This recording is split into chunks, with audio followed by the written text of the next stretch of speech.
In short, this bill, Minister, is making sure the digital health records are used safely and effectively to improve healthcare in Ireland. And of course, that goes without saying. It's a hugely important issue, and I think it's something that maybe we've let slip in the last number of years. Now, we haven't kept up to speed with what's going on around the world.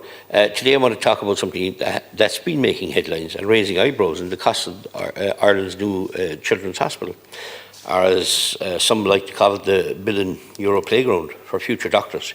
Yes, you heard that right. From band-aids to billions, our little patients are getting a hospital with a price tag that could make even the most seasoned accountants break into a sweat. That's if they ever get the hospital finished. The original cost in 2016 was 650 million and was supposed to be completed in 4 years in 2018. The costs more than doubled to 1.7 billion. Then in 2022, due to the COVID, it delayed construction and had a cost of 2.24 billion, but no doubt that will increase.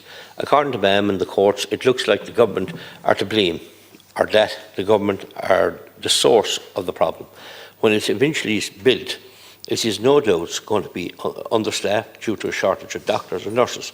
Our doctors and nurses are being educated and then heading off to other countries where the hospitals are not overstretched and understaffed. We want to try and fix the shortage of healthcare professionals. We must increase salaries of primary care physicians and nurses to ensure they remain in this country. We want to provide for forgivable, interest-free loans from Irish students to study medicine, with an attached agreement that they practice in Ireland for 7 years after completing their education. Otherwise, the subsidies must be repaid.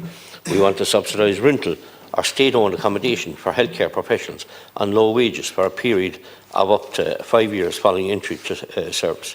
We must restore funding for the school dentists to provide long-term dental problems.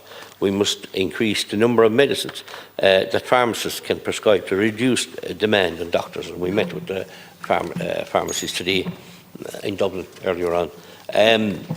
Irish hospitals' waiting times are the longest in the EU. Ireland has 1,000 too few hospital beds as per a study by Economic and Social Research Institute in 2023. Waiting times at A&E was 12 hours. The wait times for children was higher than 13.5 hours. In July of this year, hospital wait times were the longest in Irish history. We feel that we must introduce a new healthcare model to allow for 24/7 treatment. We already know this is possible because of private hospitals operate on this system. We want to increase funding to small regional hospitals that can provide urgent and routine care to people who do not reside in large cities. That is 45% of the population. This will also alleviate pressure large hospitals on large hospitals in urban centres. We want to establish, I suppose I might cut out, establish public-private partnership to help short wait times for medical care. We must introduce a reimbursement scheme for of the Republic of Ireland private hospitals, something similar to what's going on in the north of Ireland at this present time. I cannot understand for the life of me if we can reimburse a hospital in the north that we can't reimburse a hospital in the south.